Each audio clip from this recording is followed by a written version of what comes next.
විසිහත් වෙනි ගානේ කියනවා A හා B ලක්ෂයන් දෙකක ඛණ්ඩාංක පිළිවෙලෙන් 2 2 සහ 22 8 වෙනවා. හරිද? මම ටක් ගාලා ඒක පෙන්නන්නම්. ඔයාලට මේක මතක් කරගන්න ඕන නිසා එක ගානයි මාත් එක හිතෙන් හදලා දාන්න. මෙන්න පුතේ රේඛාවක් තියනවලු. ඉක්මනට මම කියන්නම්. A ලක්ෂ ඛණ්ඩාංක ඒගොල්ලෝ කියනවා කීයද? A ලක්ෂ ඛණ්ඩාංක 2,2ලු. ආයේ මාත් එක්ක වෙඩි වගේ හැදුවනම් හරි හරි. මේවා නිකන් හැදුවද නැද්ද ඒව වැඩක් නැහැ. ටක් ගාලා නිකන් මතක් කරගන්න. B ලක්ෂ ඛණ්ඩාංක මොනවද කියලා ඇහුවොත් 22 22 58 ඔමයි කියන්නේ. ඒතර ඔන්න A ලක්ෂ ඛණ්ඩාංක සහ B ලක්ෂ ඛණ්ඩාංක. වගෙන් අහන්නේ AB රේඛා ඛණ්ඩය මත ඇති C ලක්ෂය තියනවලු. C ලක්ෂය ගත්තාම AC ට CB අනුපාත 1:3යිලු.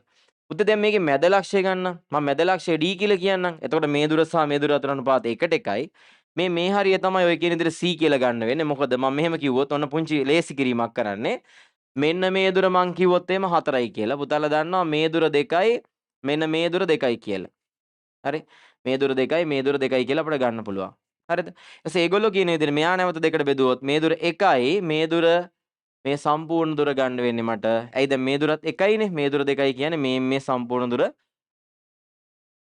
ඔහොම 2යි 2යි කියලා ගත්තොත් 3යි. කටියට තේරුණාද දන්නේ නැහැ. එතකොට මෙතන AC ට CB අනුපාතය ඒගොල්ලෝ කියන විදිහට AC ට CB අනුපාතය 1:3යි කියලා කියනවා. පැහැදිලිද? මේ ගානට විතරක් නෙමෙයි වැඩි තේරුම් ගන්න අනුපාත දාන විදිය. මම මේ 4යි කියලා දාගත්ත වල ලේසි වෙන්නේ. මේක 4 නම් මේ භාගේ භාග ගත්තාම 2යි 2යි. නැවත මෙයා දෙකට බෙදුවම මේ කැල එකක් වෙනවා. හැබැයි එහෙනම් මෙතනින් ඉඳන් මෙතෙන්ට තව එකක් තියෙනවා. මේ ටික දෙකක් තියෙනවා කියන්නේ මේ ඔක්කොම 3යි. AC ට CB අනුපාතය 1:3යි. හරි මම මුලින්ම කරන්නේ මෙන්න මේ D ලක්ෂ ඛණ්ඩාංක හොයනවා. මම චුට්ටක් ඈතින් ලියන්නම් D ලක්ෂ ඛණ්ඩාංක. ඔයාලට ගන්න පහසු නිසා පුතේ ලක්ෂ දෙකක් මෙහෙම ගත්තාම ඒ ලක්ෂ දෙක යා කරන සරල රේඛාවේ මැද ලක්ෂ ඛණ්ඩාංක හොයන්නේ කොහොමද? මේ දෙන්න එකතු කරන්න. 22යි 2යි එකතු කරපුවම කීයද? කෝගේ ඉක්මනට කියලා දාන්න. මේ පැත්ත x අගයයි මේ පැත්ත x අගය එකතු කරනවා. 22යි 2යි කීයද? 24යි. 24 බෙදනවා කියනද? 2කින්. ඊට පස්සේ මෙතන 2 ඉන්නවා මෙතන 58 ඉන්නවා. එකතු කරපුවම කීයද? 60යි. 60 බෙදීම 2. එහෙම ගත්තාම D ලක්ෂ ඛණ්ඩාංක මොනවද කියලා අහුවොත් 12 30 කියලා එනවා. ඔය D ලක්ෂ ඛණ්ඩාංක. දැන් මම D ලක්ෂ ඛණ්ඩාංකයක් දන්නවා. A ලක්ෂ ඛණ්ඩාංකයක් දන්නවා. දැන් මම හොයන්න ඕනේ C ලක්ෂ ඛණ්ඩාංක. මම මේ ඇතින් ලියනවාට පහසු වෙන්න. දැන් පුතේ D ලක්ෂ ඛණ්ඩාංක ගත්තාම x අගය කීයද? 12යි. මෙතන x අගය කීයද? මේ දෙන්න මේ 12යි 2යි කීයද? 14යි. 14 බෙදීම 2.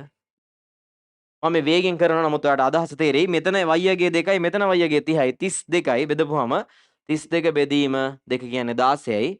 C ලක්ෂ ඛණ්ඩාංක ගත්තාම 7,16 කියලා එන්නේ. හරිද? 7,16 කියලා උත්තරයක් තියෙනවද? 27 වෙනි ප්‍රශ්නෙට උත්තරේ 2 කියලා මට කියන්න පුළුවන්.